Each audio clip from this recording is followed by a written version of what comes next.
I need my hood hierarchy merch. I'm gonna be there. All right, give me my merch. I got All right, hood hierarchy. All right.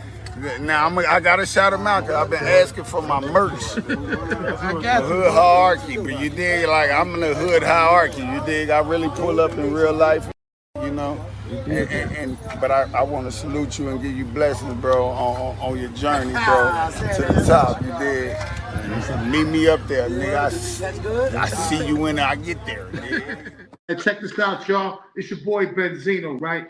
And we talking the hood or we talking hood hierarchy? It's my man Uncle Beats. He in the building. You know what I'm saying? Tap in, pull up. It's your boy Benzino. Holla. Coming so in the hood hierarchy, the real hood. Say that now, brother. Say it ain't so, Valley. And what kind of day is it? It's a new day, mother. Say it ain't so, Valley. This money's yours. Hey, Uncle Beats, it's Maya sending you a big congratulations on your 100th episode of Hood Hierarchy. Hey, man, it's your boy Crunchy Black, man, and you are tuned in to Hood Hierarchy. It's Loskiano, Lowski, Low, whatever you want to call me. Like, share, comment, share. Once again, share, like, especially share so your people can see it. Let your people see it. Everybody see it. You know what I'm saying? I'm signing out Hood Hierarchy. My man, Leland Jones. Keep your gang live, Jack. Stay down like 4 flat tires. The best is yet to come. Don't give up and don't give out and don't panic. You hear me? Church. Yo, what up? This your man Cole Hardy. You watching Hood Hierarchy. You did. Yeah. And shout out Hood Hierarchy, man. Y'all already know it's your boy Bodine, man. Hey, you ain't gonna get no good talk unless you come talk with my man Uncle Beats. Hi, it's your girl Sweet Juices, and you right now is rocking with my boy Beats. You know what I'm saying? No other Hood Hierarchy. You feel me? Like straight from Inglewood, man. We go way back. I love how you rock with the city. This is the guy. This is the guy if you were looking for. Get down Shake Town, man. You know what I'm saying? A town full of man, get number a bag. You know what I'm talking about? Hey, what we doing, baby? Bag. Hey, bag, man. You know what I'm saying? A bag. You gotta be about a bag.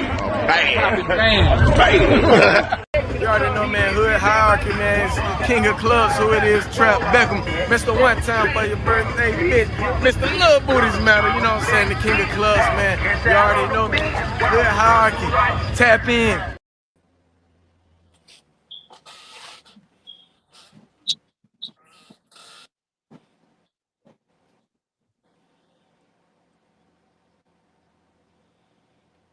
Hood hierarchy in the building.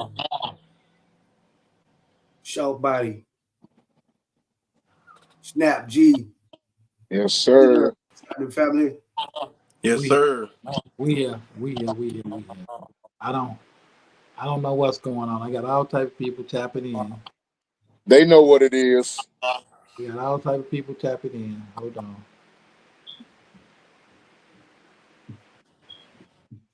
Let me see.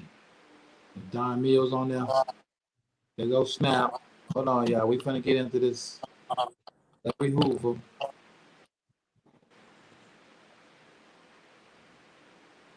Hold on. I don't know how I put it out on Snap. There we go. Where Don Mills at? I can't add him. I don't know what is going on with Don Mills. Showbody, do me a favor. What's good? Go on my live and put the link to the stream in the comments. For people to come in, put it in the comments. Okay. Put it on YouTube and Facebook for me. I didn't get to tag y'all on Facebook yet. This is so. Hold on, y'all people gotta give me a second. Cause this is so. This is a different type of show, man. I ain't did one like this yet. This is an emotional show. Hold on, let me run another promo for him one more time. Wow, because I didn't even get the tag stuff. Hold on.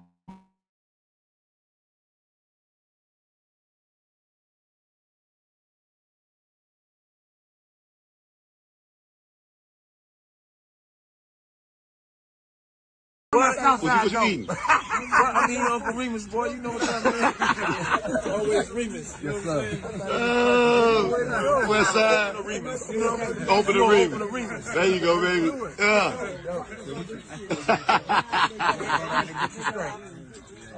Remus over Harem. You know what I'm saying? Hood Hierarchy. Live with Uncle Beats, your boy Burn Poe, aka Dada Man. California, hey, you know, for everybody who be trying to count me out, just remember something. You can't count. See that? See that? You see them mountains? Them mountains. Fellas, everybody listen. Don't trust these women family. Because every woman got some dude that's a family friend that been around for the longest, and the brothers will hang with you, the cousins, and they know about Derek. Beats. Let me throw it at you. Let me. Do you know that one move could change a person's life? So let's say, for instance, your daughter goes to school and some girls calling her names, and she decides she's gonna go over and put one in their eye.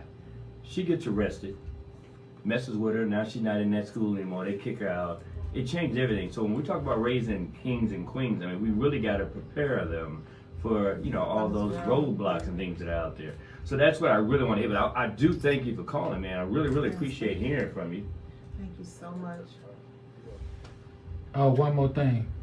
Oh, you hung up. It can only be one king. Oh, Everybody can be a prince. That's right. But they can't all be the king. It could be a lot of kings and queens. No, it can't. It's Well, one he's saying king. in the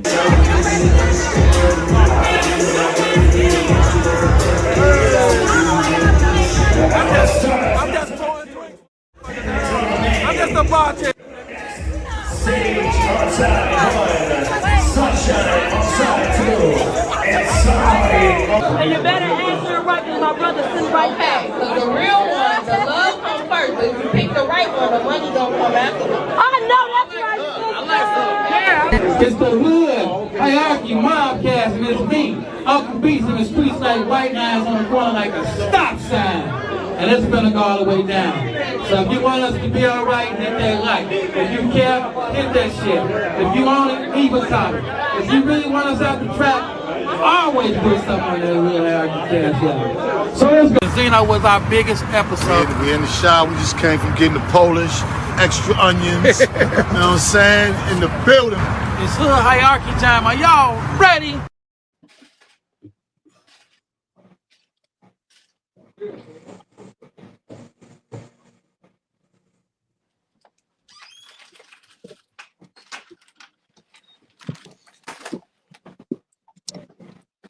Good hike in the building. What's happening, y'all? What's up? How y'all doing? Let's get it. Sir. What's up? We rocking out today, man. We Larry. Larry's free. Let's see what we going. Let's go with the squad. Don Mill, what's up, fella? Without measure. What up, bro? Don? Ooh, boy. Yeah, we about to cook. About to cook a little bit. You know what I mean? It's a beautiful day, man. But the process ain't over with yet, though. So right. I want to be climbing all the way up to the top, and you know what I'm saying, mess around and get disappointed. I think the only way to go disappointed if you get these niggas on these streets, I can fool instead of just waiting to see what really go down. That's what I think. Cause you know a lot of niggas gonna be out here running their mouth and they playing games and fuck around and have stay in there out here playing games. So I think niggas just sit down for a little bit and wait. Let shit really, you know what I mean? Cause I've been seeing a lot of people posting on the internet, man. Like, come on, man, let's let that shit set out, let it happen, bro. Cause like, we got a lot of people still misrepresenting what he had going on. So we got action. You ain't gonna be able to stop that though, cause you know people they gonna We can't even see your head, Snap. That's There cause I you was go. I was I was messing with my, but it's all good. All right, all You right. know, I had to readjust some Y'all things. started this party without me. Yeah, we Let's did. start the party over. Start the party over. Y'all ready, people? It's the Hood Hierarchy Mobcast, and it's me, Uncle Beats, in the streets like white lines on the corner like a stop sign. If you want us to be all right, hit the like, hit the share, do everything. But this is an important one today, man. This is real historical today. Everybody, just in the comments, let us know what you think. Let me know what you think. Y'all can call in today, though. I will actually bring you on the screen if y'all click the link that I put on Facebook. Somebody put the link in the YouTube. Put the stream. You put it in the YouTube chat too. Showbody. Yeah. All right, so Yeah, y'all click the link in the comments, and y'all come on and tell us what y'all think, man. But we finna get it cracking. So I'm gonna start off with you, Daryl, because my partner Daryl is in the building. I know Yes, you sir. I know your brother really looked, rest in peace to him. I know he really looked up to Larry Hoover and the things he did. I mean, Man. I'm gonna tell you something, man. Your brother's funeral was like the first GD funeral I've been to, man. And that was last year, y'all. I thought I'd been to him, so I went to your brother's funeral, right? So with that being said, I want to know, like, Larry Hoover being free, what does that mean to you, someone who wasn't like a devoted follower of Larry Hoover always? Man, it means a lot because you got to think about it, man. When we was shorties going in and out of juvie, and obviously everybody already know, they always get me and Beats confused because we so close. But I grew up as a vice lord, but a lot of my family members grew up as gangsters. So you got the west side, south side of Chicago, and then everybody's all over. But my brother, he took a different path, which is Beats already know, GD Crazy, rest in peace. So with that being said, to see this man sit there the way he been sitting in prison, I don't wish that on nobody, but at the end of the day, you got to think of everything that so many people, like Snap said, so many people just gonna do what they want to do, and a lot of people gonna hate, and a lot of people just gonna go out there and make it a reason why they want to do dumb shit, and that be the reason why good people that had bad intentions before, but they move over to the righteous way, they end up staying rotten because so many people try to take the lead and they can't lead because they don't know how to follow first. And with Larry coming home, So you do think this is a good move that they freeing the man? yeah, it's a great move. I don't care who, nobody care what they thinking. No man should have to be sitting in there because of. I ain't even gonna get into the ramification because that's the same thing a lot of people do on the internet. Just know, should no man just be sitting in there. That man have done a lot of time from state. The man brung like skates to different penitentiaries, basketballs, all type of things that was going on that couldn't go on, but he made it a move to be able like what everybody say. Prison wasn't like what everybody said it was when this man was running around because it's certain things that you had to obey by. Nowadays, man, I know a lot of these shorties and a lot of these grown-ups, they saying to themselves, man, I wish the structure was there. Because when it was, I don't care if you was in juvenile, Larry, everybody gonna know what you're doing. And you better put yourself on and get yourself in control, or people gonna come holler at you in the right way. What you think about it, Snap? What does Larry coming home mean to you? Well, let me think, man. It's really nothing to think about, but man, just free that man. I mean, you really can't be, because at this point, I think his time is considered served, man. all that extra time, like when they did that little raid in '96, Larry had already been locked up since the '70s. Right. You know what I'm saying? So, and that was just something they was on, but you shouldn't, man, I feel like they shouldn't hold him accountable or other people's actions. So said things that he had nothing to do with, but just because the individuals that's out here doing this shit is GDs, they looking at him. I remember back when they was doing that trial, like in '96 when they did that sweep, and you were seeing on the news, they was going around filming. They came on 57. They was going around filming tag on the wall. You know what I'm saying? And all that do is make him look bad. See what I'm saying? We ran them from over there, but all that do is make them look bad. So they put it on the news, and then they show the world that, and then they show a group of teenagers on the corner. Feel what I'm saying? And he has nothing to do with this. Feel what I'm saying? Because he locked up. Because he locked up.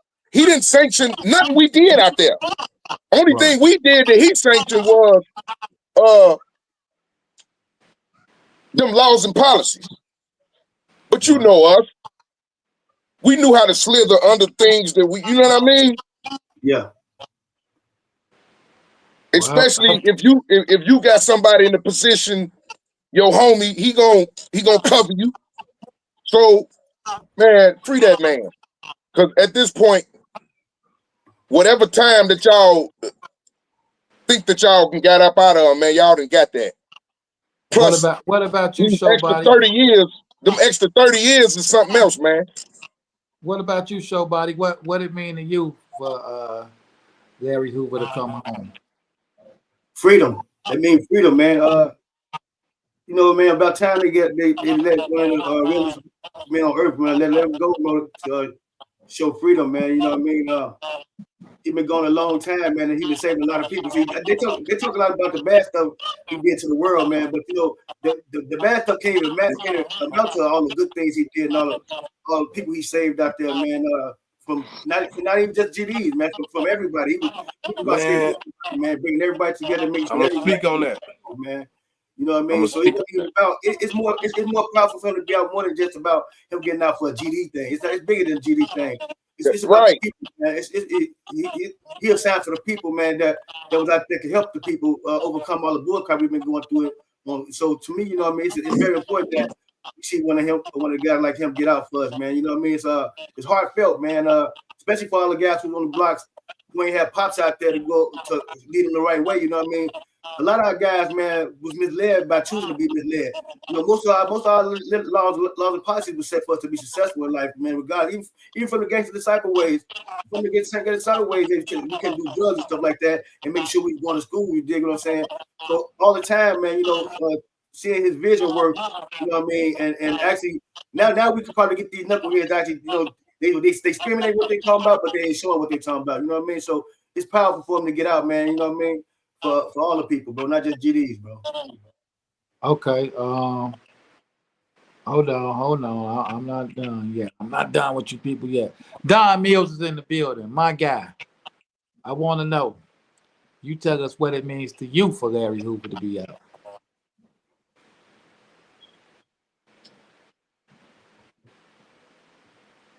Hey, I can't hear you. It means. Can you hear me? Yeah, we hear you. It means growth and development.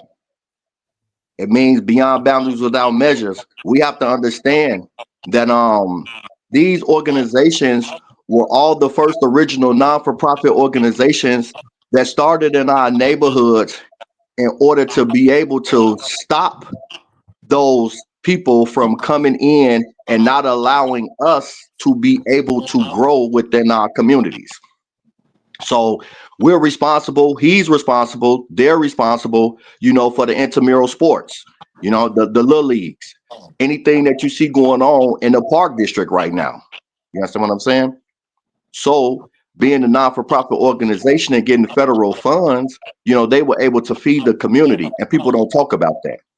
And like that brother spoke on, you know, that brother been gone since 71, 72. We ain't talking about 1996. Let's talk about the 35 years that they held that man without an appeal. Right. You understand what I'm saying? And was going to have to let him go. They was going to have to let him go because the statute of limitations of his appeal had already came up. Let's talk about the CNN interview with his handler that said that we illegally wiretapped the badges. You understand what I'm saying? So we understand that fam is a POW. And so it's a great time in life right now to be able to see real justice being served. Yeah. I like that. I Yeah. think Talk about I the do too, good. Talk man. about the good that happened. now You to me, I'm gonna tell the truth. I really feel like a lot of people want to stray away from what this thing was. It wasn't called Good Disciples. It wasn't called Nerds. It was called Gangster Disciples because it was for gangsters by gangsters. And I don't think nothing was wrong with that. For what? Come on, we had Reagan and Bush letting Noriega sell us drugs. So I don't think nothing was wrong with that. I think for what the culture was at the time, what was dealt with him, he played the hand perfectly. I think he played the hand perfectly. Now my problem is once you get older and you see the wrongs, you see what you did wrong, why y'all still got this man in prison when he can get out here and help? Because I don't care what nobody say. People like Larry Hoover, Jeff Ford, Willie Lord, David Barksdale, they were messiahs. Yes. They were messiahs. They had the power to get people's attention and make them pay. So, I mean, not make them pay attention. But I just look at it as he did too much time, man. He did too much time. Man, that's way too much time because you just hit it on the nail. That man was literally making 55 positivity. He was making positivity inside the walls. Yes. Wow. Before they even snatched him in the helicopter in Dixon. You couldn't do you understand that it was more to me, and a lot of people know what I'm talking about. The penitentiaries was dangerous. Right. But if you came and you came in there and you obeyed, you did the things that you was gonna do, they was teaching you how to get out there, get a job, do what you got to do. He was a part of that. They don't talk about that. But when they decided to say, you know, the governor decided to say, hey, I'm gonna shut everything down in the max joints, and I'm gonna send all the heads. I'm gonna put y'all all in these minimum securities, and y'all can enjoy y'allself where it ain't no fence. You know what? I'm gonna add to that. I'm gonna add to brother, man, because that's what I be talking about when I say how the dope game infiltrated a lot of our organizations, bro. The dope game was really a trap to destroy a lot of these leaders and put them in a negative situation. So where they had to make negative situations at the same time, man. You know, because like a lot of people don't know that story, bro. How the dope game really did set a lot of our leaders up, bro, and it was part of that trap to demise them. You know what I mean? It turned us a lot of our leaders to heights. You know what I mean? It turned us a lot of our leaders who going positive to negative. People who own businesses, they was turning to dope fiends and drug dealers. Wait, hold on a second. So that was one of the major. Hold on a second. Snap. When you ain't talking, mute your mic for me. I think we picking up something from you. I don't think it's this. Just mute your mic when you ain't talking. But back to you, somebody. Go ahead. Yeah, so when they put that dope in the game, it really destroyed a lot of men's visions because now you got dope and money. You dig what I'm saying? You got dope and money overriding what the literature talking about because the literature never said to go kill. Ain't no GD literature right now that said go kill nobody. I don't give even in the Gangster Disciples literature. No vice lord literature We said never that. had a meeting saying we finna go kill some innocent people or shoot some people that. A lot of people be surprised about our so-called gang means. We used to get violations for not going to school or for doing drugs. You get caught doing some dope, and you call yourself a GD. You used to get your ass whipped for that shit. You know what I'm saying? Stuff like that. So you know, a lot of people got a lot of misinformation about how we was even raised when it comes to a gang. We were never a gang or gang banging, man. It was more of protection with the GDs, man, because we protecting our community. Really, I You never know had. what, somebody? Since you brought that up, and let's not forget, Larry Hoover has denounced GD. Right. So with that being said, I'm gonna give these people some of the literature as I remember it that I knew, right? Yeah. And one of the rules was disrespect. And they clearly stated no member shall disrespect any member or non-member. So I remember a time I had a friend that was a Blackstone, and I would bring him around to where the folks was at, and people was mad he was over there. And I said, hey, G, it's no problem. If he disrespects you, we have to handle him. But if he's not disrespecting you, it's nothing you can do here in this situation or be violated for doing it. So it's like you said, it was never the literature. I can only speak for growth and development. Right. I never seen nothing or was never taught nothing that said go sell drugs, go kill people. Never. All it was taught about is respect. Even in meetings, we weren't allowed to be in there using derogatory terms. Or you had to help older people. You had to help their elderly people up to the project stairs. They come grocery shopping. We had to go get the bags and carry. I don't care if the elevator broke. You got to carry all their groceries up. It was just that simple. You know, like Snoop said. Yeah. It was the first. They were the first non-for-profit trying to help black people. All the organizations, the Panthers, all that stuff was to help black people. If anybody want to call in, I'm gonna put the number up. Call us and tell us how you feel about Larry. Don't call up here talking stupid because I'm pretty stupid myself. So you got it's a few stupid motherfuckers on here. Y'all got something to say? Call me in and let us know. But y'all know it's yeah. Let me ask you something.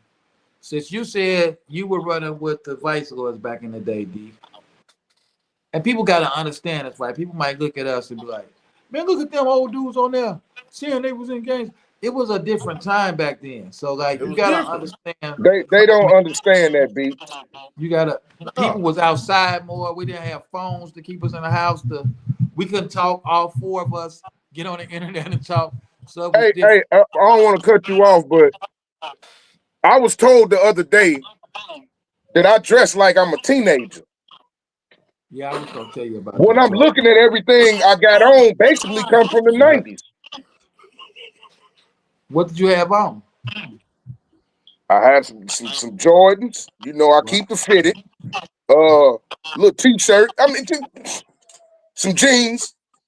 Just I due to the fact that I'm over 40, I guess people think I'm supposed to be running around here in a suit all the time. You know what I'm saying? I don't know what people think. Well, let's talk about you trying to look young later. This is what I want. Yeah, all right. I want to know why you chose to roll with the Vice Lords over GDs. Wait, hold on. We got a call. Hold on. We got a call. Oh, go ahead. Let's take this caller. Caller, tell us something good. Hood hierarchy. Chef Coat Nutty. All the shouts out, love over there. What's up? Yes, sir. Look to you, Beast, but I had to tap in tonight. You know, this is something that should have been already happened a long time ago when they let everybody out a few years ago. I knew his turn probably come next. And again, they made the organizations back then that was really the black organizations, they made it into the gang. They made it more violent back in the 70s, in the 80s and the 90s, you know, when crack kicked off, when Reagan go ahead and opened it up for Gates and all that stuff happened. And then, you know, all kinds of names of the big-time gangsters and the big-time leaders got thrown into that situation. So, you know, the Lords and everybody. But at the end of the day, they had to let the man go eventually. I don't know how long they expected to hold him back. You know what I'm saying? They expect to hold him back for the rest of his life. They try to crucify him like Jesus, boy. Yeah. We was talking about this like a week ago when we was at the party, and it was like, ain't nobody thinking about your old ass anymore. You know what I mean? That's the way life is when our older leaders that's free right now talk to us like they still be in the street. We look at you like ain't nobody thinking about you. Right. Let me keep you on, Conut, before I take another call. I want to ask all y'all this. Because I was asking, when you called, I was asking D what made him choose the Vice Lords over the GDs. But we know he made a bad choice, so I'm not going to hold that against him. Hey, that man didn't make no I'm going to bad let you choice. answer it too, Conut. Hold on. Because I ain't want no fucking head deluxe. I know he made it, but what made you roll with the GDs, though? I mean, with the Vice Lords, girl. So you want me to answer that, and I gotta answer it right, or I gotta water it down? I just want to know. I'm gonna keep it serious. No, I'm gonna keep it 100 with you. When I rolled in the projects in Rockwell, right? You know, it was a lot of family members. They was Vice Lords, but it was this one particular only CVL that ever walked through the projects. And when he walked through there, man, he was clean, he was fresh, he had money, he was that dude. And he took a liking to me, and I was just like, man, this who I'm finna be. You know, you always pick and choose. Even though my cousins, them was GDs, Vice Lords, and BDs out south, I took a liking to this particular guy. So when I ended up demonstrating with him, he was teaching me different things, doing different things. And then when I got locked up in juvenile, I stood on it. That was it. When everybody was pancaking and flipping, I stayed true to conservatives and got the history that it started in St. Charles. So when I got that history, it was over with. Why you didn't make no bad choice, man. Right. Exactly. Yep. That's right. Yeah. And then when I was in there, now don't get it wrong. Now when I was in there in St. Charles, we in there with grown-ups. So that's before they changed it out to you leave at 17, 18. You was in there 21, 22. So when I'm in there, I'm seeing afros, everything going around there. You feel me? But I made that choice. But when I made that choice, I started seeing the numbers of GDs was right here. But then I'm seeing the numbers that everybody else wasn't there. But then they took a liking to us because we didn't care about the numbers. We were still holding it down. So the respect was neutral. So a lot of people, we still got into it, but we gained a lot more respect for knowing each mob, because you couldn't just come at no mob. You had to come to your guys and say, this what he did, this what happened, and then we get to make that call. They stopped all that. Once you stopped all that in the joint, it became free for all. Right. You know. Conut, what about you? With that. Conut, what made you make a foolish decision not to be GD and roll with something else? You know, well, this simple, man. When you grew up as a young child like we was back in the 80s and stuff like that, shout out to Lathrop Homes. You know what I'm saying? I was too little to really know about. I knew the gangs, but I was a kid. You know, but once I moved to K-Town, that's when I started acknowledging the gangs and stuff. And then I later around GDs, they was my age. I was like 8, 9. I used to ball them out on the court in the alley. If they went on the court, we were really in the back of the alley and shit, be whooping their ass. And then they didn't want to fight, take me down, all folks, little folks and shit. You know, K-Town was rowdy. And I had to fight them all the time growing up. In K-Town, that was before I got to Inglewood. Right. So fighting and tired of all that stuff, you know what I'm saying? I got older. And then once we got a little older, I ran in Inglewood in 13, 14 years old. Then I started acknowledging what there's 2 books in the world right now that I knew about: the Bible and the Holy Quran. So when I started realizing I was praying to. So you didn't read Dr. Seuss or Curious George? You didn't read Dr. Wait a minute. You only hold on. By 13, the only 2 books you knew. Hold on. At 13, the only 2 books you knew was the Bible and the Holy Quran. The only 2 holy books. Oh, holy book. I'm sorry. Holy matters right now. You know what I'm saying? Okay. I was reading it because my brother Carl was already doing. He was a Muslim. Right. So he had the Green Book there, but I was reading the Bible a lot. But the Green Book was always. So why you didn't pick GD, man? That's all I want to know. Because we got callers. Why you didn't pick GD? I just told you because I had to go out to Inglewood, fight a bunch of more GDs at first. When I first got there, it was GDs. It was the land with GDs. You know what I'm saying? But that's why. because I didn't like to be folks. I didn't like folks because of the reason they looked kind of grimy. They looked dusty to me. Right. They had this shine every time. Excuse me, folks that I love. All my cousins don't beat my ass later. But anyway, look, they just didn't have no shine. They act like they were jealous of me as a kid. So why am I be folks when I become a teenager? These niggas trying to go against me because I'm short. I ain't know about anything. Show So body. I had to learn some more knowledge. Yeah. Got to take from Allah. And that's when I started learning about CEL and all the laws what we really supposed to be representing. And that's when it meant something to me to be a vice. Now let me ask you this though, Cole. Now before you go, I got one more question for you, right? Yeah. At what age did you start befriending GDs? Befriending GDs? Yeah. You had no problem being around them. You said you didn't want to be around them before because they used to fight you. Oh man. So like what age? Most of my cousins out west was folks. Right. My older ones, my younger ones. So I got a lot of cousins, BGs from over there by the village. Shout out to the village out of Wells Stateway. No, this is what I'm asking you. When you on the south side, right? And the folks that just got fresh off your ass, right? They just had whooped your ass being GD. What made you grow later to be cool with GDs? Is what I'm asking you. They ain't whooped me for being a GD. No, they whipped you for not being down. I'm just playing, man. I just want to know. Like, they didn't know what I was when I moved over to Inglewood. I was just a new guy. They said I talk like a white boy, so they called me little old boy. That was my name. No, listen. I just want to know. Listen. We on the podcast. You on the phone. You don't have time to give us your whole breakdown. I just want to know. I'm just talking about as you got older, what made you be cool with GDs?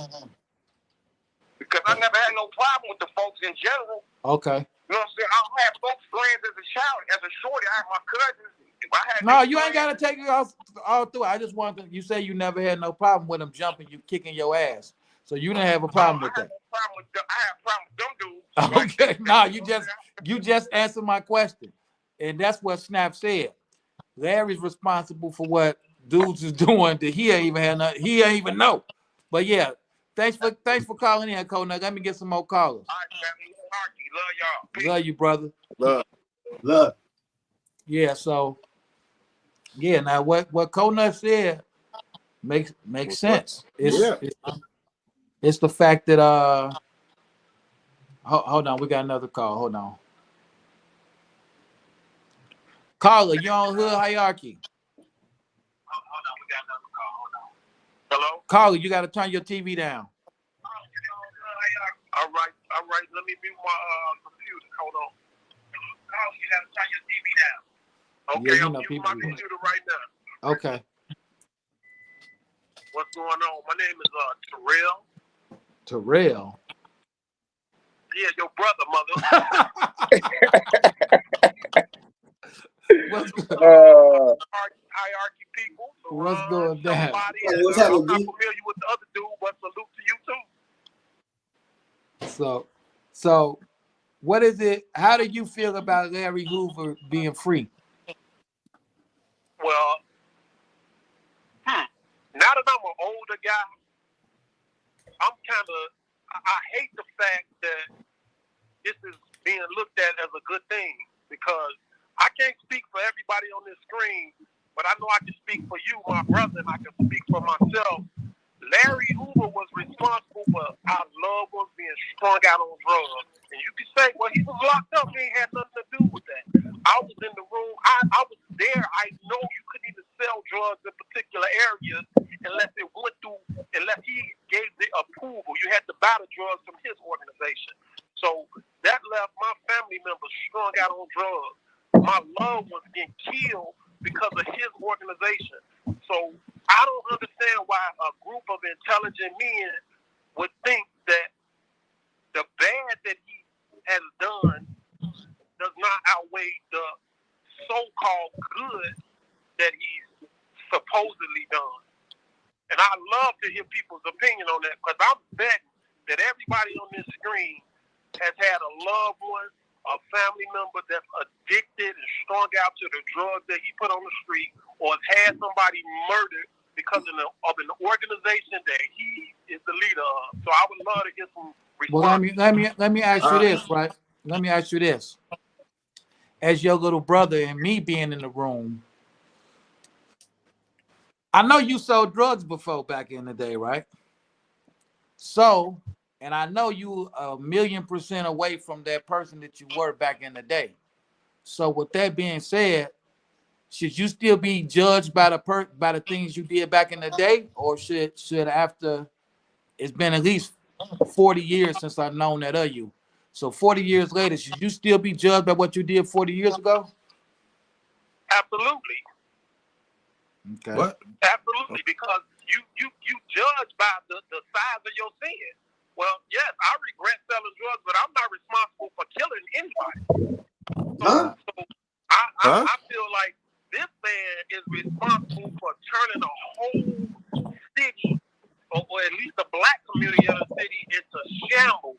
So no, and murdering people. So no, his debt is not repaid to society. And you know what? Oh, can I? That's your opinion. I you can't judge. What you about to say, D? I was gonna chime in with what he's saying. If we was to go off of what he just said, right? Just everybody, we all intelligent, got a bad connection. and it's not. If we was to go off of exactly what he just said, how bad Larry Hoover turned out everybody. Okay, we cool. We done some bad things. How many brothers come home and they're trying to fight to do right, but society study tell them we don't think you paid your dues, and they go through the trials and tribulations of getting jobs, and they can't get jobs. But now they passing laws like, hey, you got to get this guy another chance. What make Larry Hoover different than all the other brothers that done sold drugs, put kilos in your community, and done the same exact thing, may have murdered somebody? Back then you was getting 10 years and you get to come home. And they changed their life over. They got a chance to change their life over. They come back home and murder again, get another 10, and the drugs that they put out there, they still free. What make Larry Hoover different? That's what I want to know from him. Why they home right now and they successful, but Larry can't come home and be successful? And they done the same thing. Well, if that question is directed towards me, I would say, again, Larry Hoover is the creator. He's the founder. He's the original evil. He is the creator of it all. So he needs to be exactly where he is because he's the creator. It probably wouldn't. I probably would have never sold drugs if it wasn't for Larry Hoover, or not just Larry Hoover. You were GD. How you gonna blame it on Larry Hoover? Well, no, I just said not just Larry Hoover. Okay. Any gang leader. Jeff Ford is a piece of shit. I mean, excuse me. We don't curse. All of them, they the root of all evil. We us as black men, we sitting up here instead of hailing the brother that's trying to get a master's degree or trying to do something good. This nigga just trying to get free. But I just want to throw my 2 cents in right quick. That's all. Oh, no, we appreciate it. Hey, well, look, check this out. We finna hang up on you and talk about you now. Now you can't defend yourself. Get in the comments. All right. Thanks for calling. No, well, check this out, though. Check this out.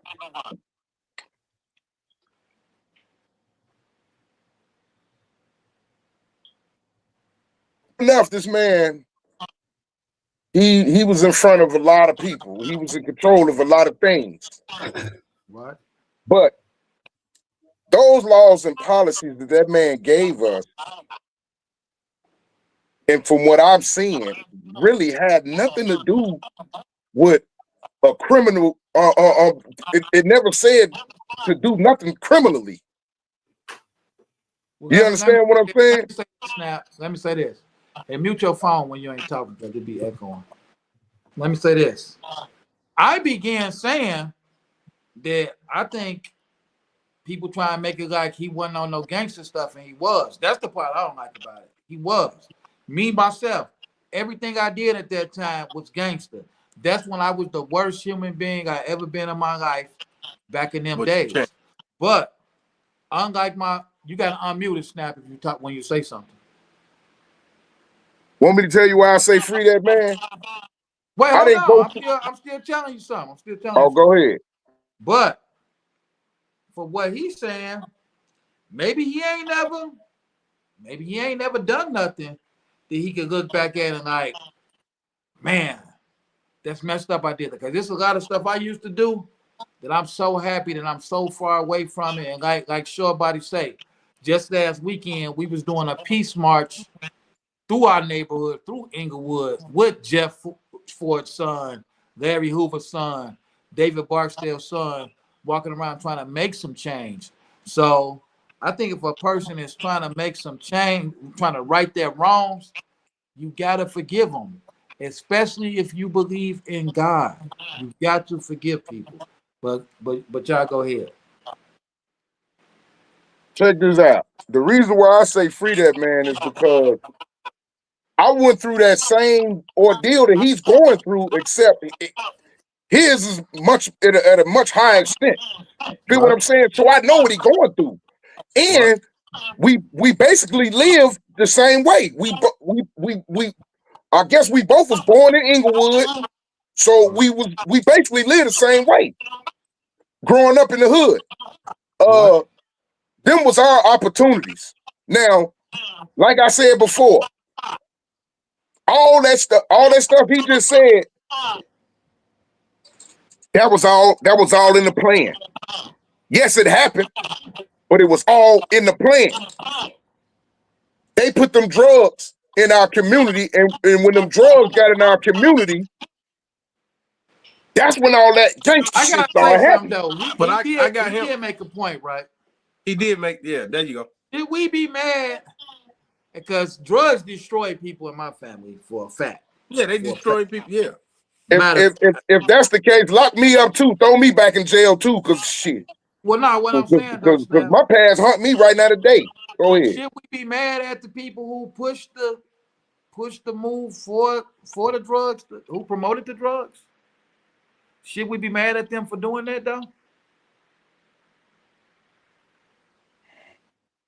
Actually, I man, always say, I'm gonna tell you the truth. Like, when we live in the way that we living right now, right, keeping that evil, we don't move like that no more. right. We slide back and we just keep grooving. We're not looking at pointing the finger at somebody. That man don't even get a chance. Yes. To raise his kids right properly. And we're saying, oh, he put drugs and we done that. A lot of us done that. We pushed drugs and the rule was don't sell to your auntie. Don't sell to a pregnant woman. Don't do these. We was strict, man. Yes. What don't people understand? And then once we got older, we realized, man, I'm not doing that no more. Yep. So how are you gonna sit here and tell Larry Hoover that he can't say that? Crazy as it sounds, selling drugs was the norm back then. That was cool. Yeah. That's how we survived. But the crazy that's how we thing about it is, look, the crazy thing about it is, you could be growing up in a house, all y'all poor, your brother or somebody start trapping. That's what paid the bills. He's looked at like he got a job. My mama don't give a fuck. Right. You He broke bringing up that bread in the house. You say he looked at like he got a job. The trap. He's looked at like he got a job. And I want to say this too, but ain't bro. nobody talking about how they passed all the laws Let me ask something to legalize the drugs. Let me ask something real quick, bro, because I heard what Beast brother said too. But I want his brother. I want to reply to his brother. I want to directly reply to him because I want him to look at himself and see like this, bro. You know, who created these drugs, bro, to infest us? You can't be a drug dealer without be a drug being presented to us. Show body. Hold up, bro, because there was created before. Hold on, show body. Not to cut you off.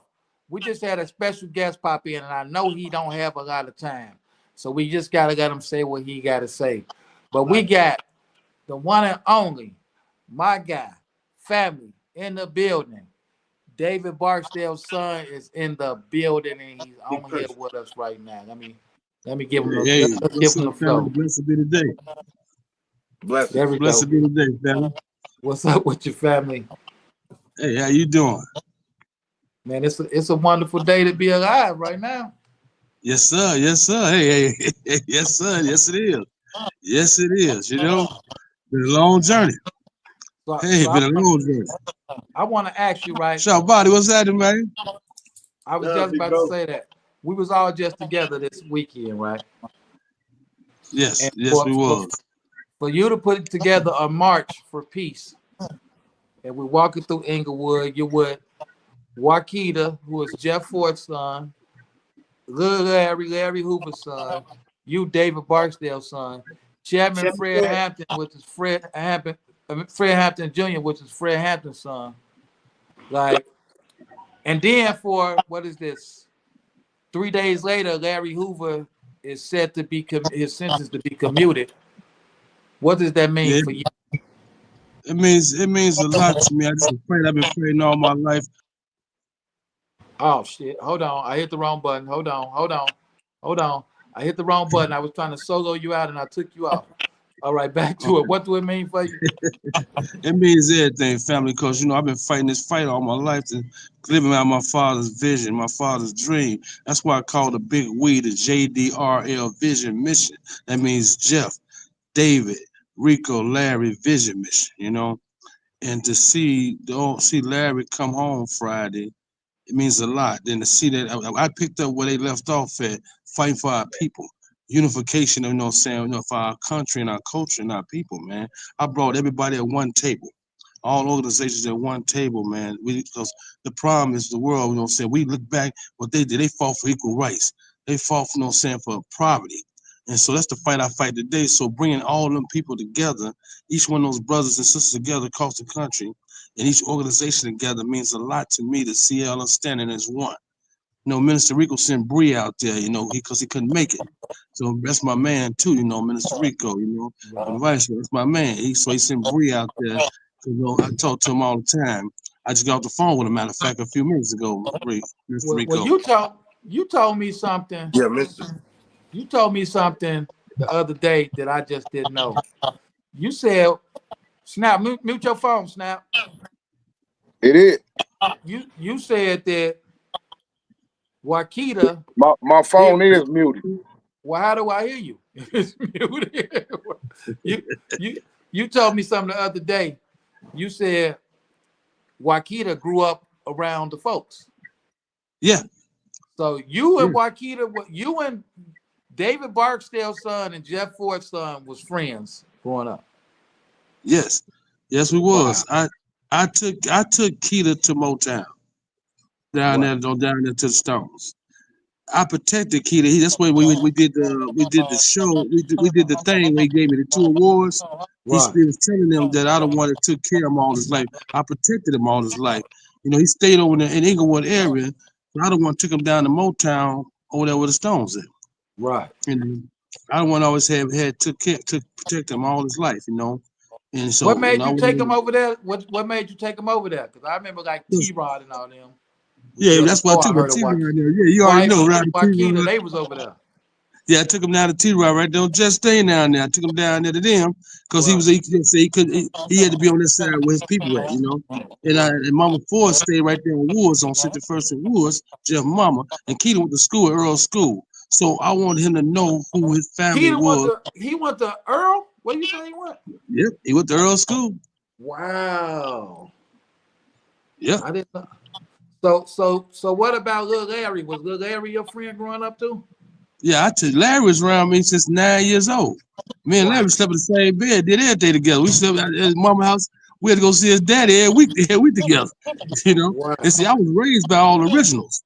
Everyone that started all this, you know, I was raised around them. I was brought up around everyone that started. The ones that you seen out there, like the Cowboys, the Godfathers, the Cliff, you know, Sean and them, Minister Fontaine, them, you know what I'm saying, Cassie, these guys that actually started all this back in them days, then the ones raised me.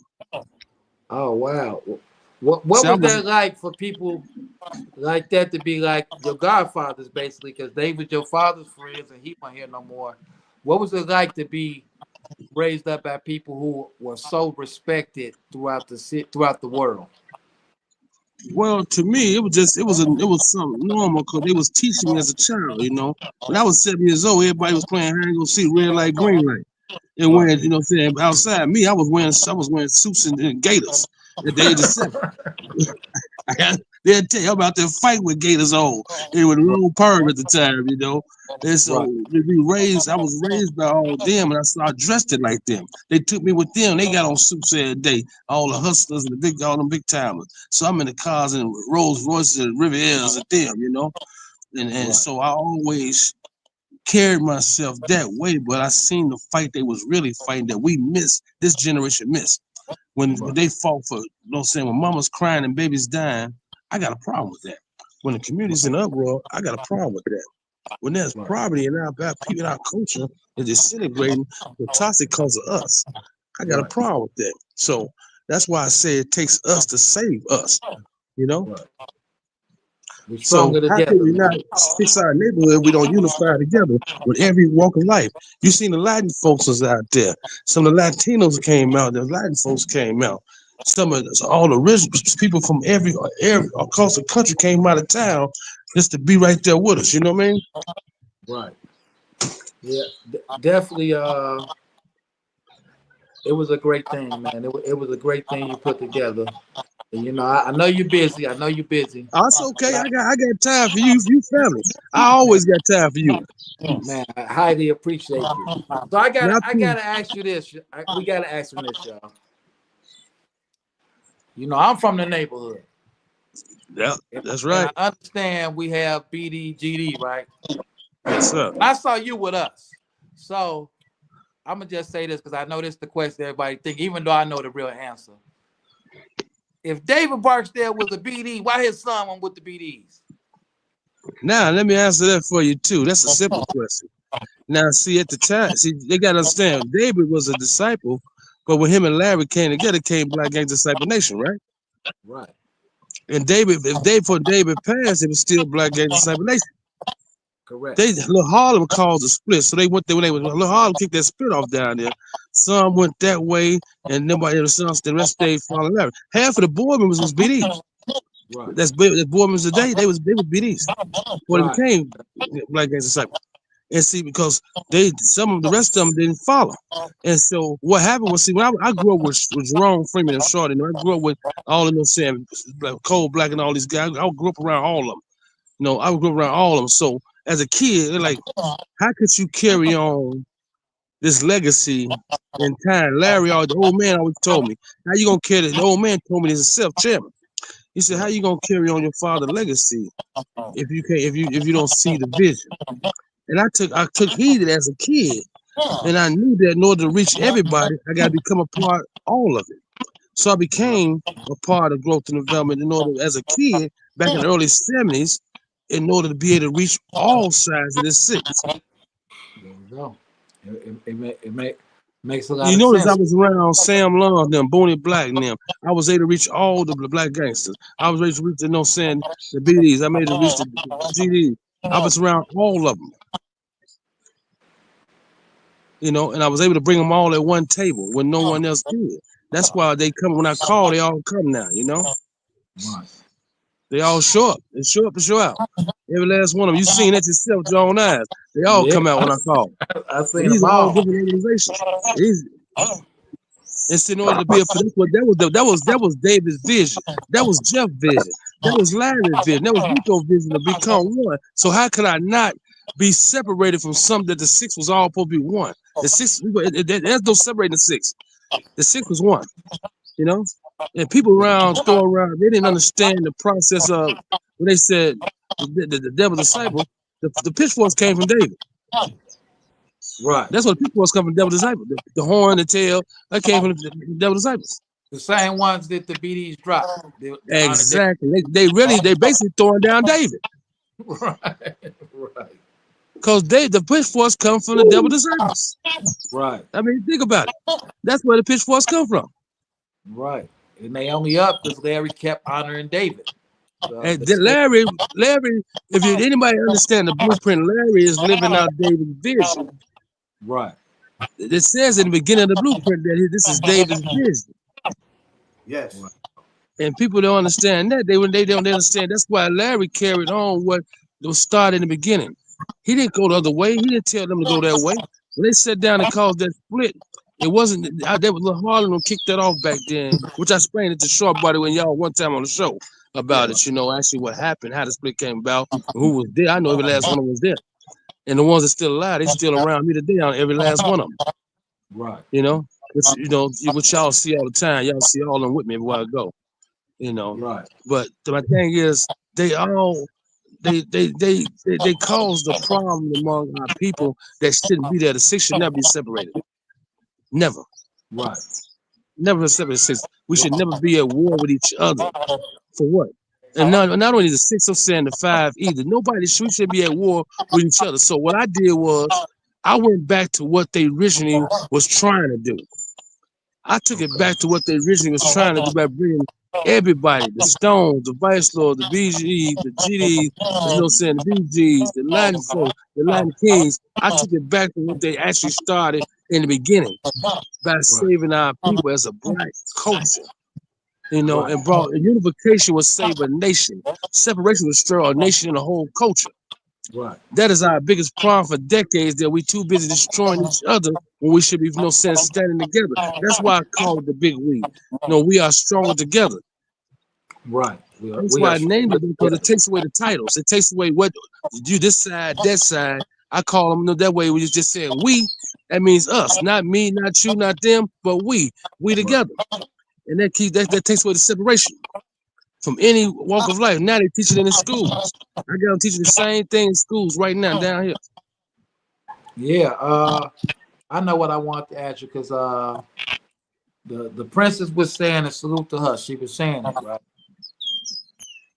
What is it that we sing? I sing, Larry. This is me. I seen it go from straight gangster stuff to political to positivity, right? That's and it's like watching what y'all putting together. What is it about the marches?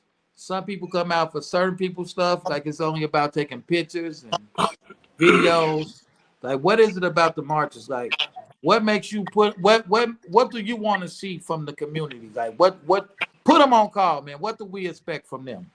Well, we expect out our community. We expect our people to come out and get those young guys that's out there doing all this killing and crime and hurting our parents. When your grandma can't sit on the porch no more, and the parents can't come outside and enjoy life, and kids can't go out and play in the playground, I got a problem with that. They had a problem with that. Jeff had a problem with that. Larry had a problem with that. David had a problem with that. So today, reason why I do these marches, to get everybody on board to show that we are not separated no more, because the world think that we are separated. So what we did Saturday, I wanted to show the world that we're not fighting each other. We're not killing each other. We standing together. And so this is how we about standing together. Now it's time to go back and take back our communities from these youth. Now it's time to go back and give them something better to do than stand on their corner. If you're going to take something from them, you got to give them something to substitute with. Help them find out what their trade is. Help them find out what their passions are. So they might be good at playing the piano, but they're afraid to say it because they little friend on there thinking they're going to laugh at them. But if you give them another opportunity, I see what I did was I kicked the federal work release in all doors in. I got 89 some people out of prison, got them jobs, got them on their feet. I took all these young guys off the street, gave them a job, gave them opportunity where they can make some money and got to live that life no more. And this is the same thing I'm trying to show every day. That's why I go to jail, speak to 300 or 400 people twice a week to get them out of jail. I go to court, get guys out of jail. They know who I am. They know my history, but I educated myself in order to do that. That's why I got 29 degrees and 5 masters and 3 bachelor's degrees, and also became a chemical expert. So I can go, and also became a licensed minister when I can stand before them and get them up out of there, Right. and 5 people. We got to change the game to scenario around situation in order to save our culture. Because right now, we're at a point of no return. Look around you. Look at your neighborhood. How are we going to continue on like this here without disintegrating? Our whole culture going to disintegrate if we don't do something now. Well, let me ask you something else. Let me ask you something else. Yes, now, sir. I know all y'all did a little prison time. Everybody didn't do that 6 hard months like I did. I know y'all didn't do that right. But I want to know, like, would you being someone who's been to prison and to come out and do these things? Like, we had a caller say that Larry Hoover shouldn't be given a second chance.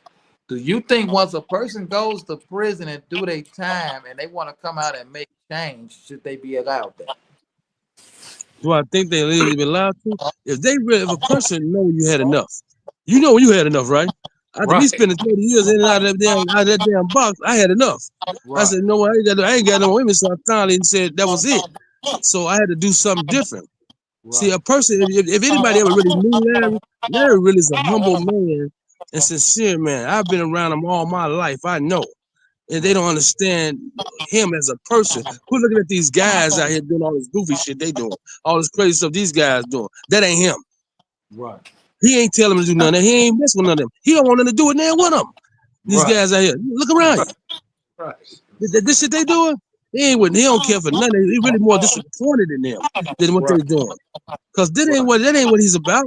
He about our people, man. He's disappointed in every last one of those cats call themselves whatever they want to be, but they not him and they not us. Right. First of all, that ain't growth and development. Them guys is on something else. They not doing those things to save their people. When I'm asking you a question, when the community is in uproar, where they at? When a killing going on in your neighborhood, where them so-called guys at? Right. So if they not doing those things, why keep following them? Right. They're not saving your community. Why keep following? They're not building those taking those abandoned houses and those vacant lots and reconstructing them and rebuilding them back, taking those vacant lots and building our own crop for our people and our culture. Then where these guys at? Why would I want to follow somebody gonna send me back to prison or dead? If you that ain't what this organization is based on. Right. It's based on building our wealth, building our people back, man, having black, have our own black Wall Street. And once again, you know? Right. Once somewhere they missed the vision. They think they know the vision, but if they knew the vision, why did they not imitate what they did? Last time Larry took everybody downtown, back in the early 90s, remember? They called United in Peace. Brought everybody together, tried to end the violence and peace. Why did nobody carry that on? So how could they say they live in the vision if they didn't carry that on? Right. Look around you. Yeah. You see that going on? They still at war, fighting over this, fighting over that. For what reason? Instead of fighting to save our people and fighting to save our women and children. Right. And definitely, I mean, some of y'all was there, I'm sure. I remember at the concerts, they literally had us there to register to vote. They literally was like, hey, if you're 18, get over here and register to vote. So it's like, he been on this positive track for a long time. He been on it for a long time. They didn't read the writing on the wall, family. They didn't read the writing on the wall, I'm trying to tell you. They understood where we should be at today in life. We wouldn't be in the position that we're in. The conditions that we're in today, we would be in if they understood what he was trying to tell them back then. That's why he's disappointed in them. So you think he gonna come on Friday and say, hey, no, man, y'all go on get on with him over here. Do you think people like your daddy, Larry Hoover, Fred Hampton, Jeff Ford, do you think they're like messiahs, that they were here to change the world, or what? They was given a gift as kids. They actually, I can say that because I say it like that because they was given a gift as kids that they seen a vision as kids. You know, they was all kids when they did this. Right. You know, right. Think about it. They was fighting these fights as kids. They had the ability to build these things as a child. So if we look back and see what they was really fighting for and what they was doing, of course they was someone great. Of course they could be considered, saying that high up, because they was in our culture and our time. That's like having a Martin Luther King, having a Malcolm X, having some of them back then. These guys, it was their time, and so that's why there's such a threat to them, to the system, that they don't want to see them no more of them coming back. So what they do, try to lock them away and lock away their knowledge and lock away their abilities, to fix our culture. So, but if we paid attention to what they were doing, we could have carried on that flame, that destiny, we catch it, send me clear this. Yeah, we got. You gotta go. I just shut it off. Well, I got the big question, and this is for all of y'all. This is the big question. Why didn't the black president communist sentence, but the white one did? That's what I want to know. I let you have the flow on that, but I can tell Hey, you what I think. check this out. That's because that white president is unorthodox. And we all know that. He's unpredictable. And You don't know what he gonna do and when he gonna do it. And that's why. But he also pardoned Jack Johnson. You remember who Jack Johnson is? Right, the boxer. Yeah. They make the man act. They created the Man Act around Jack Johnson, and he also pardoned him. And he somebody told me he pardoned NBA YoungBoy. He done pardoned Lil Wayne. It's a few people he done pardoned. You got to think. And then also, if we really look at everything that we doing in life, it's all about timing. Everybody want to come home when they get locked up, right? Sometimes you think that may not be the time. Right now, we at the worst of what's going on. Beats, we in Streeter, another shooting, another murder, people walking up to the door, killing, just shooting people. Freeport, all these small, different divided towns, they didn't have that type of violence. It was more like Chi-Town. But now it's time for that man to come home. And I'm not saying when he come home, people gonna get in line because we got a lot of different stuff going on with these youngsters. Right. But I think that for the most part, he can have a vision that if he can get on a podcast like this, other podcasts, make a movement in Chicago, a lot of young people will get to see the real history of what wrongs he did do. And he's the only person that can undo his wrongs by letting you know, I was guilty by a trick of drugs and narcotics and doing this, but now I've changed. Big Kelly said he know it, right? He said he know why you think he chose to free Hoover and the black dude there. I think he's just trying to gain favor with the black people. But what do you think? Me? I see, they've been trying to get turned Illinois Republican from day one. Okay. And so you think that one time he let Larry out, he thinking it business wise. They gonna get behind me because they gonna get behind Larry because I let Larry go. Right. But see, Larry is all but think about it. He was already getting out 90 days ago. He had 60 more days. He was down to 30 days now. Nobody knew that. But we knew that already. Okay. It was just like a little push more, to make it a little more push more. Because the only reason they held him that long because the state was trying, didn't want him. So the feds felt they could hold on to him and hope that he can die in there, and it didn't work. So he lost a lot of weight. Was he getting out because his sentence was up? Like, why was he getting out anyway? They had got the judge. They basically released him, and the state judge released him, but the state didn't want him, and so the feds kept him there for 90 more days. But then they was starving him. They was trying to say he was down to 100 pounds. Right. A lot of people don't know all this was going on. He lost a lot of weight. So they was hoping that people on the inside made sure that he got his meal, got what he needed to eat. And see, the man, all he want to do is come on to his family. He just trying to get on his family, man. These guys, it's so bad, put like this. When you look around, everything they started, man, these guys, did not carry on where they left the vision to me. Right. They lost track of what the vision was really about. It was about the people, man, and building our community. And so, we'll get back on the subject. That was just my opinion. How I looked at it, like, okay, now you're going to say everybody know he home. Oh, we're going to get behind Trump. That's what they Sodom was going to do. They don't realize why they're doing it. But that ain't because he let all of them go. Basically, you got to keep in mind, the rest of them, he gave her the first step back for the rest of them, too. Did no Shorty G. All he got to do with Biden, though. Biden let him release Shorty G. Right. But for them to let Larry out, come on now. Trump know what he's doing. That's business. I really think, I could be wrong, but the same thing that made the feds get on him is the same thing that got him out of jail. And what I mean by that is, once they saw he could gather this same group of criminals and other people together to go vote and want change, that's when they really had to silence his voice. But like now, Trump is smart enough to look and say, "Woo, they can use that same voice again and make them vote Republican." So let's go to my. That's how I look at it. It's like they see the power. But it ain't. Well, I don't think what Trump trying to do is gonna work. I mean, these shorties it out here might ain't, work like far as with the older generation, but younger but people, it's a younger generation. It's a right? younger That's what I'm generation. saying. Because like they They don't don't care even about care. that. I don't know. He got my vote from. They got my vote from now on. Because like I said, I just don't see how you don't do nothing for black people. Like Obama had the chance to let this man out, and that was the last thing on his mind. So they look at. I remember Willie D was talking about Kanye West.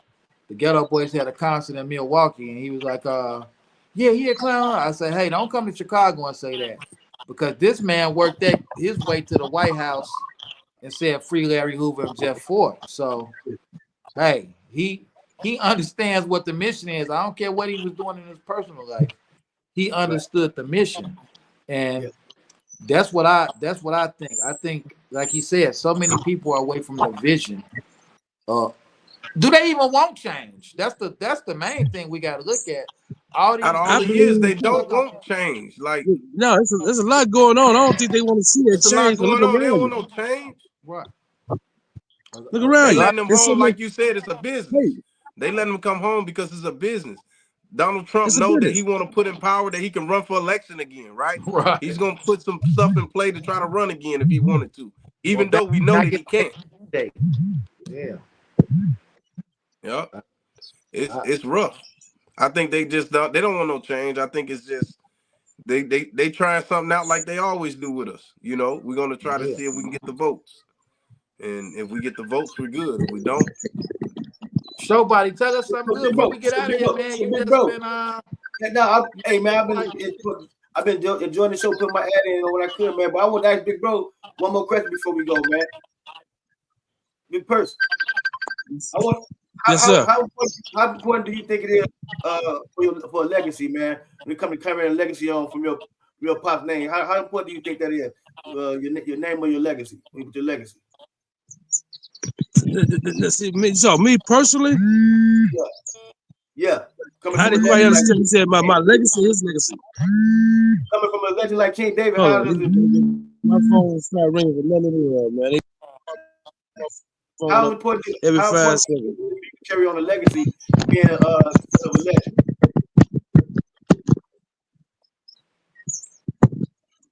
Me personally, what I'm doing, my father lived his life.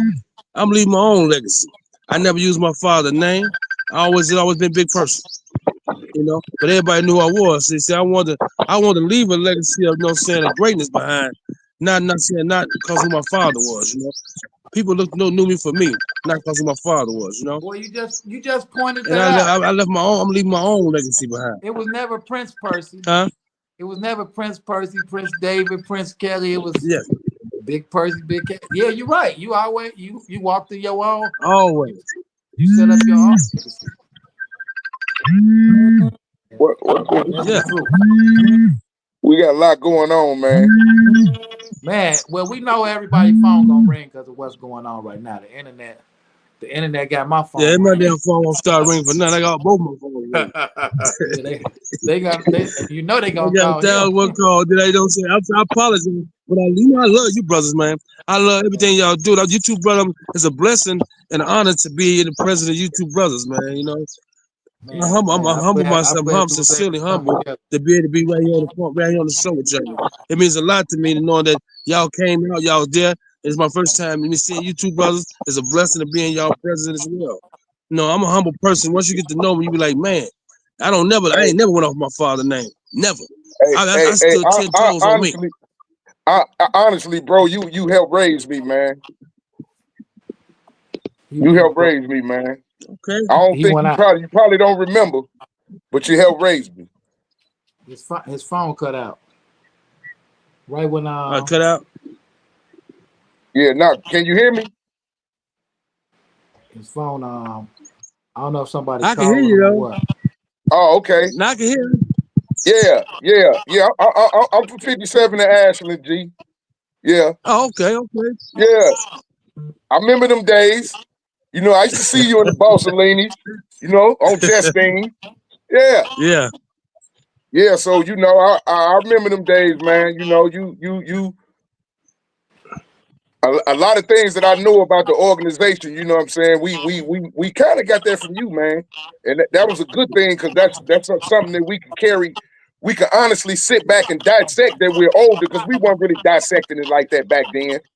Right. We can honestly dissect it when we get older and apply it to our life. Feel what I'm saying? And Yes, sir. we got them papers, you know. So Yeah.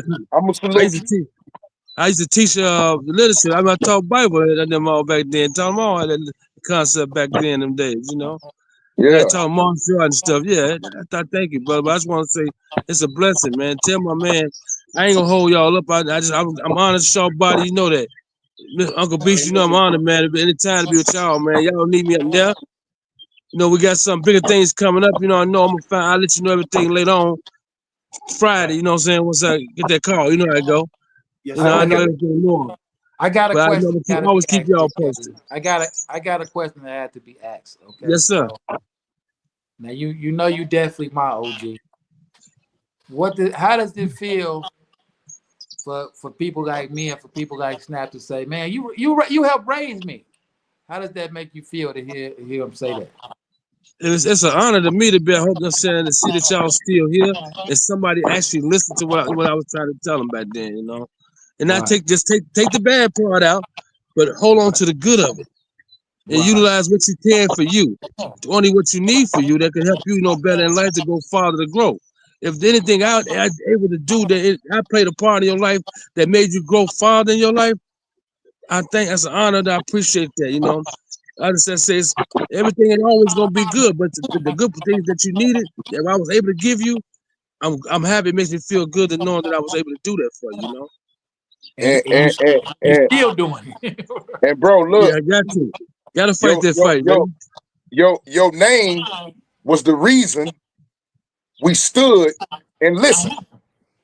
It could have been anybody else, but due to the fact of who you was, that's the reason we stood and listened. Thank you, brother. Because we knew that if anybody had that information, it'd be you. One thing about him though, Snap, to me, he carried himself like he wanted better. See, a lot of people was just happy with how the neighborhood was, what was going on. That's why I really don't think. Hey, G been preaching this same tone since I've known him, man. It's nothing new to me. Just like when Showbox told me about the march, I'm like, oh no, I'm going outside. He sent me the flyer. I'm like, I don't care where I'm at. I'm getting this Chicago. You gotta keep in mind. The old man was telling me this there's a kid going down that Stateville, you know. Wow. How often did you see him? Almost every week. Oh, almost wow. As a growing up, almost every week I'm down in Stateville. Me and Larry had to be down there all the time. So you can honestly say that you know he won't change on the streets for sure. Oh, I know he do. He told me some things that made me the man that I am today. You know, and that's why I became doing what I'm doing today, because I felt like, let me get back on track when I started going the other way and started slipping. I said, I know better than this, so I'm gonna do better than this. So I got back on track. So I got back on the horse and been fighting this fight since. You know what I'm saying? To save our culture and our country, like that's what we should be doing anyway. He told me this as a child. You know, he told me this, so I stayed on the phone every night. I get cussed out on the phone bound. I might go in the visit room, he's gonna sit down and talk to me all day. And he showed me things that how to handshake, how to present things like that, and how to turn this around. He told me this a long time ago. So I finally got it. When I got it, I haven't looked back since. You know, I've been helping others to see that same way and find that vision. When the concept came out, you know, when I gave it to y'all, they didn't even know it existed at the time. They still haven't been in. Right. Back when I first hit the concept, they say, "What the hell is that? What is GD?" They didn't know what it was. Right. You know, so remember back then they didn't know what it was back then. Right. When I was teaching it, when I was telling brother, man, this is coming. Growth and development's coming. They didn't know what growth and development was at that time. You know, And see, and I finally got it, and I utilize it today with the school programs. I open up the jails and get guys out. You know what I'm saying? Getting guys jobs. Started my own program called Love and Loyalty, and started my own staffing and transportation company, and created a business that helps brothers and sisters every day get free. Took 184 people out of cardboard boxes. I helped a lot of domestic violence children. You know, got them jobs, got them on their feet. I showed them how to build their credit, build their life back, you know? And that's what they was doing. That's what Larry was doing. That's what David was doing. The list goes on farther than them. And so all I did was pick up where they left off at, showing what the vision really is about. And that's called growth and development. Now that's the big we. Yes, sir. I told Short Body, right? I really told him this. I say, man, Big Kelly is happy we're here because he know we trying to do something positive and not just lingering on the old days. You know, it's like he know we really supporting the growth and development, what it's about. And I think so many people just don't want to grow and develop. They still want to act like it's the 90s and 89. And it's like they missing the whole point of the vision. And that's just really the main thing. It's like you can't teach a young guy nothing. You trying to do the same thing he trying to do. Who gonna go to school when they can teach the teacher? It's like you go to learn. So it's like everybody got to be willing to learn and teach. Yeah, and you gotta have a role model. So this how you gonna tell somebody something you ain't doing? You know, not to do something that you ain't doing. So if you got this job, you see to be successful. That young guy out there gonna see that. He gonna want that same thing. Right. They ain't got no role models no more. Right. They got no one in that big homie to look up to no more. Somebody can say, damn, that's what I want to be. That's what I want to be at later on life. And also somebody to grab them and also lead them to that direction, how to get to them. We're not sure. They got to show them how to get to that point to find out their passion. You got to show them that instead of, if you're going to take the street life from them, you got to be prepared to have something to substitute that with. And I guarantee you, they'll turn around. And to just speak on that, big bro. I just wanted to say we didn't even talk about the main thing. One of the things before we get off, Beast, that we missing. The people that surrounding Larry, that when he come home, how many people realistically understand how hard it is going to be for him to transition to be able to do what he needs to do. So with that being said, some people need to be getting together and understanding, keep them cameras, keep him away from the internets, keep him away from that social, so that he can really get to understand what's going on. Because I can answer that right now. He ain't going around none of that. He don't want to. He ain't got to worry about that. You That know man the gonna reason come why, home. you know why I'm saying it. I know what you said. He gonna come home, be with his family. He gonna come home, live his family let life. him rest. Let him. He ain't finna be involved in none of that junk. He ain't finna be a part of none of that junk because he don't want to do none of that junk. The man The gonna way come they home and trying live to, his the way life. it look like they trying to do is bring him to be a voice. He can't be a voice until he get transitioned back into society. I'm gonna tell you and how I understand. feel about him being the voice. Honestly, I can't lie to y'all. I want him to come home and get to his family. But unfortunately for their family, they have to share him, man. And it's like when he got on like just on the Ghetto Boys album, saying real gangsters go to the polls and stuff, that was for a reason. Them was strong words. He spoke. If something happened to me at Big Kelly's march, that changed my whole look on the police officers, right? Police officer got up and speak that he honored. I never seen nothing like it in my life. For real. It might not did nothing to nobody else, but this guy cried tears. Yeah, he did. He was a lieutenant. He's a lieutenant. Yeah. He was he cried tears. He said, "I'm from the neighborhood just like y'all, and I got tired of seeing my family dying. This is how I help fight against that." He said, "I just want to protect our families." And this dude was so sincere, and the sister too, both of them. But they was crying tears, explaining like, "I'm from this neighborhood just like y'all. I'm glad y'all honor what I'm trying to do. I'm not trying to be no dirty Was cop it or nothing. It was I the want to superintendent. protect our families. So it's like, man, Larry got to protect the families, man. I'm sorry, y'all. That's what God put him here for. He had to go no different than Jesus. Jesus set up and had to die for what everybody else did. Larry did that time to just become dangerous with that mind. He became even more dangerous. We need to hear him like a Dick Gregory or whatever. He needs to be protected at all costs, though. He needs to be protected. That's He what I'm gonna be saying. okay. He gonna be okay. Right. He got it. He don't need He these clowns around he him. gonna be okay, fella. Believe me, he gonna be okay. You know, Yeah, he he definitely. gonna be definitely okay. That's not gonna be a problem. You know, he later on he'll come out later on, but right now it's gonna be like a refreshment of his life. You know, and just what I'm saying, Gradually get it back step together. into. But see, I the thing I'm saying is this, though, and I tell people when they left here, what did we do? What you gonna tell that man when you see him? What did you do? What did you do while I was gone? 50 years. Woo. That's just a lot. Like That's the question gonna come around. What happened? Why you didn't pick up? Why you didn't carry this on? Why do the communities look like this? Yeah. Ain't you out here? What did you do? Yeah. Oh. So how That's could right. you ask me? What you gonna tell that man when he asks that question? You know what I mean? These are things I tell myself every day. If my father was still watching me right now, and Larry was standing over, and Jeff was looking at me at the moment. But you gotta keep in mind, I got all the originals always there around me, cause I get them hope again.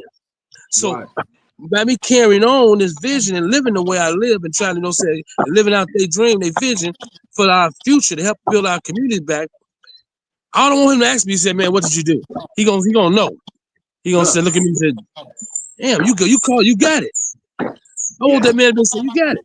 You actually got it." Yes. You know. Yeah. So that's the question I ask a lot of people. What you gonna tell when you see him? Right. What did you do while you was gone? You know. Struggle. It's been a struggle. Yeah, we gonna give them that family time, man. They earned it. You're But y'all gonna have gotta to give share them the it. family. You ain't got no other choice. Yeah, he gonna definitely got trouble with that one. He gonna need that. He gonna have that. Yeah. Yeah, They but gotta it's here share now. them. Though. They gotta share them. I'm You know, sorry. he gonna come. They gonna get a chance to see that. You know that. Because this Me ain't big. personally, I This ain't think he some should dude go who's just a somewhere and bug. be put up, live the rest of his life, let him pass away in his family's arms, not even bothered with none of that. He done Oh, he already ain't gonna did mention that. that. He done suffered for it. Now it's time for him to catch up and hug on them great grandkids and let the great grandkids play around his leg and like on some Vito Corleone type shit. You know what I'm saying? That's what he gonna do. Enjoy his life now, if now. that You know. gift like Beats, like you said, Snap. But if that gift come to him and that light bulb go boom, I ain't mad. I'm like you, Beats. I'm cool with that. But we But I do want it to need that. be. I want it to be natural. I'm gonna ask you I don't something, want it God. rushing into nothing. I'm gonna ask y'all. I'm gonna Change ask the each one world. of y'all something right now. You already have that in you. Yes, sir. So I'm gonna explain something to you. You was already given that gift. You already knew what to do. You already had that in you. Each and every last one of us had that in us right now. We are born kings. Why don't we live that vision out? Why don't we let that light bulb spark in us? It takes us now to save us. Yes. They did their 100% journey. agree. It's our turn to now to step forward. We got to step up. It's reparation. It's reparation time. Now, never. So each one of us have that in us already. We don't need to wait on him to come home or this person come. I tell you guys for years. What you waiting on? Right. Then he hear it like AB said. Here's the instructions. Put it together. Simulated, but quite clever. You was given instructions already. Know what to do. Yeah. You know what I'm saying? Yes, You sir. read the writing on the wall. It was already given to you. So when you already had the writing on the wall and understood what the mission was about, what y'all waiting on? Just go get Let's it done. move. Let's stand up and stand out. Let's go to work, family. Let's go to work. And he said it himself. Yeah, he said it. You can That's what I'm sell trying to all tell the you. drugs you There was his want. words. You There can was his sell words. all They the didn't drugs pay you want, attention. but don't go to the polls. He said it. He was telling y'all they are scared of him. But see, the kids, it just said because he knows the kids. And like I said, we have that same power. Why we don't create our own alderman? Why we don't create our own city councilman? Why haven't we created our own mayor? Why haven't we haven't created our own governor? Because we have that same power. It was already given to us. But we sit back waiting on somebody to show us something that we already know. Come on now. Y'all already got that in y'all. Say it again. Our biggest problem is once we get bread, we go trying to integrate. We can't. That's the problem. We just We said take it out. We take we it out got the to know. hood. We got to quit depending on government money and get our own money. See, I never depended on. I never had a grant in my life. I went global. I learned how to get business corporate money. I said, you know what? I know how to put presentations together, sit down, make them no say go to your way, not theirs. Right. Yes. That's what he was trying to tell us. You know, saying quit we had to depend on the government. Learn how to get wealth, go global money. We got that power. You got the knowledge and ability to change the world. You got the power to change the world. Each and every last one of you brothers do. Y'all got the power to change the world. If y'all it's on y'all. Use it. I need y'all. We need each other. Right. Let's go to work. Let's go. Let's do Let it. him sit at home. Let him stay at home. Enjoy the rest of his life while we go to work. Let's get it done. Let's get the job done. Let's get back on top of what we need to be doing and be successful in it, and our people around us be successful too. But it takes us to do that. Let him enjoy his life. He done that. It's our turn. It was meant for us to get it together. He already left everything to us. They already left everything with us. My father, everybody left everything with us. We just got to follow suit. Yes, Big sir. person. I want him. I gotta hear him say something. Okay. You will. You know you will. You gonna say something. He been soaking it in. This You know ain't he Big will. Beach. You know. This ain't Big Uncle Beach. This Beast, ain't some petty drug dealer. This you is know he gonna hear him this is say the something. king, You know. man. I gotta hear him say something, man. It's just like it's just like I say, man. These guys, I know we all got it, man. I know we all got it. But these guys, your father, yes, people like him, man. That it's just Malcolm X. It's just something. It's like they're delivering messages that everybody didn't have. Then we take them, and it's like I just know, like he can. If nothing, I mean, it's a no-brainer. But people need to understand what that prison is really like. This man did all this time by himself, just for trying to help. That's all he did was started messing with them politics. He would have been home by now if he wouldn't have messed with the politics. And they try to act like that didn't happen, but he said it himself. You can sell all the dope you want until you go to the polls. And it's like, it's that deep. People think it's not that deep. Chairman Fred Jr. wouldn't have never went to the penitentiary if he wouldn't have decided to try and have a peace treaty and have everybody on the same page. He wouldn't have never did it. So now people like you, they can openly put this on the internet and say what you're doing and expose it. They're a little more scared to rush in on you now because the wool has been pulled from over their eyes. You know what I'm It's saying? over the eyes, off the eyes now. Because I stand up always and say it openly, and I don't want them to know I said it. You know why? I came prepared the whole time because the teachers before me prepared me for today. Yes. Everything was back then was preparing me for this day. So, and I'm ready. I've been ready. That's why I stand up always. Family. Come on now, you here? Well, I put it this way. You'll get a chance. Everybody will get a chance to hear him speak. You know that. You know that's gonna come out one way or the other. You know he gonna enjoy his life, but he don't want nothing to do with these cats, man. But he gonna enjoy his life. You know, the rest of his life with his family. But he ain't dealing with these cats. Period. You know. Yeah, they You know, are fun. They don't want nah, but like, bro, what think have of you this. done? What have you done? That's it. What neighborhood in Chicago that's plugged, that's actually functioning? You understand? I think none. I think none. Everything just willy-nilly. Well, No, he's not gonna man, bro. That man in his 80s. Now the problem is He in his 80s, right? Yeah, 70s. 70. He close to 80 though. Okay. Now the problem is 77. Gangster Disciples is still around and growth and development not. See, we only got a few that's trying to do growth and development. The other people is trying to do the old stuff. And that's the problem. It ain't no leader for that. because he's not the leader of the Gangster Disciples. He wanted to see the positive stuff go on. And that's what they would never win him anyway. Because once he want to do positive, hey man, now, oh, I'm a renegade. Because they didn't want to be part of nothing positive. And people just don't want to admit that. But they don't want to be part of nothing positive. When this man puts a peace march together, the whole nation, they should have to shut it down and so many. Who don't want to march for peace? What are you doing that you're too busy to come? And I ain't even talking about, because we coming from out of town and stuff. I'm talking about the people right in the neighborhood. What are you two doing that you're too busy to come out and protect your community? Telling these kids to stop it. Like he said, I don't know how it would have been if we would have really been able to know that he knew Wakita like that.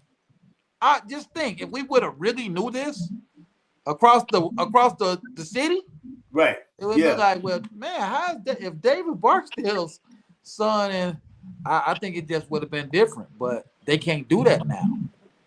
I had on my shirt yesterday, and people were like, man, who is that on you? Who is that on you? So I'm like, yeah, it's a new.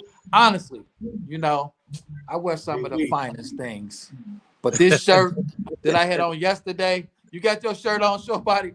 Somebody got his on. That we stronger together. I got stopped several times about this shirt. I'm like, man, I didn't buy enough of them. I got stopped. They want this shirt. They want that shirt, y'all. What can they get? Do you got them on the website or anything? No, I can make it happen for you though.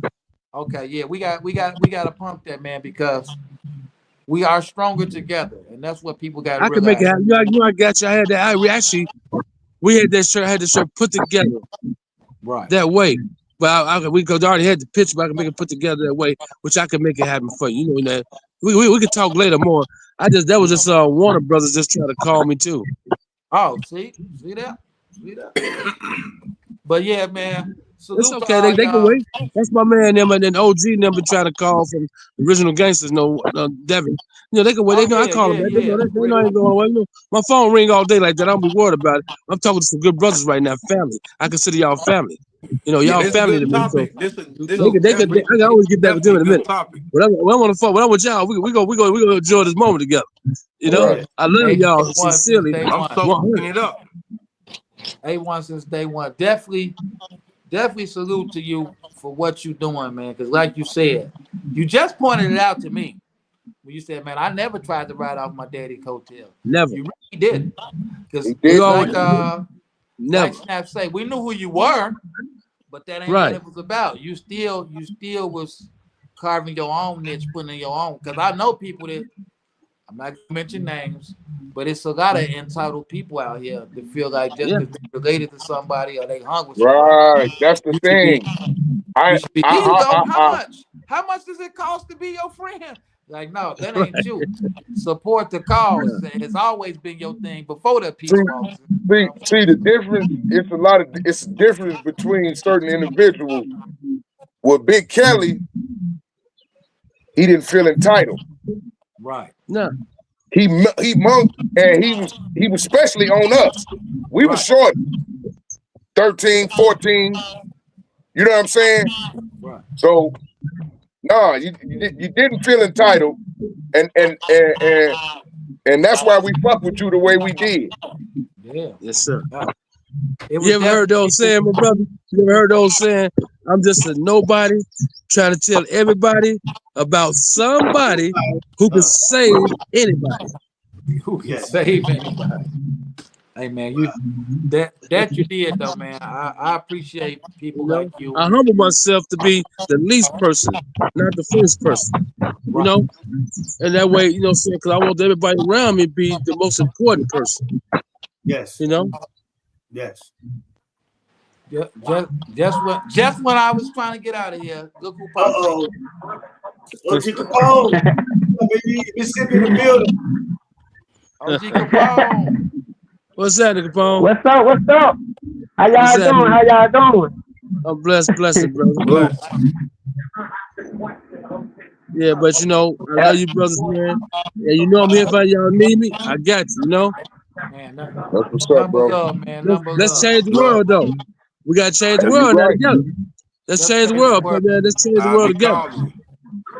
OG Capone, you popped in when we was finna go, All right, man. blessings, y'all. Shout out All to right, the salute. Alright. You late to the party, man. We finna go. I'm late. Okay. Salute, salute. Salute Hey, to you too. everybody, stay in there, man. Yes, sir. Blessings. Number love, brothers. All right, G. All right.